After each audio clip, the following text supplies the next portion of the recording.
Hey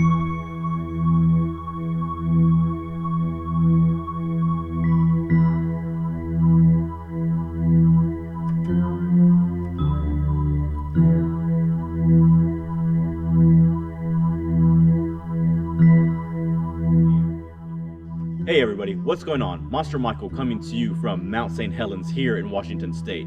Now, Washington is probably best known for the legend of the Sasquatch, but did you know that there's another legend that calls this place home? Yes, this legend has a funny name.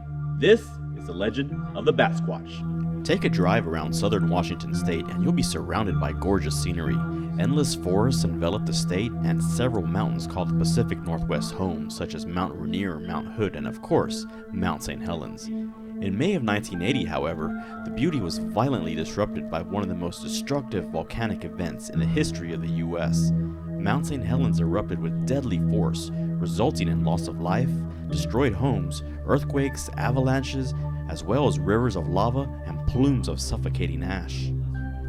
One of the lesser known and perhaps most frightening outcomes of such a violent eruption was the awakening of a terrible monster that calls the forests of Mount St. Helens home, the Batsquatch. Sightings of this monstrosity began shortly after the eruption of Mount St. Helens. Several have theorized that the blast was so great that it awoke the monster from the deepest of slumbers. Eyewitness accounts of the Batsquatch describe the beast as a large bipedal being around 9 feet tall and covered in bluish black fur. Furthermore, the Batsquatch has large leathery wings like a bat, with an enormous wingspan, yellow eyes, and a canine type of muzzle.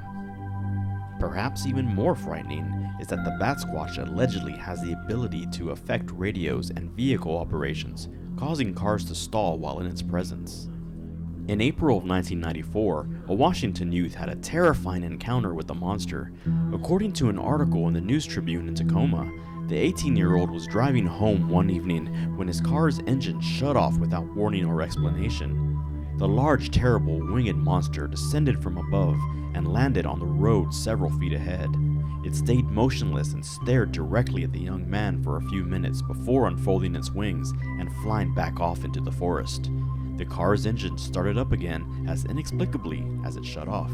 Stories and sightings of the Batsquatch began to grow in these parts, so much so that Rogue Brewery, which calls the Pacific Northwest home, has brewed a beer dedicated to the legend. I decided to visit Rogue and hop in for a try. Quite tasty, this hazy IPA is the perfect drink for a day hiking through the forest in search of such a terrifying monster. Standing here in the wake of the eruption, it's easy to see how the blast could have awakened something in these forests. If you like this video, please give it a thumbs up and subscribe to my channel. And remember guys, you guessed it, never stop searching.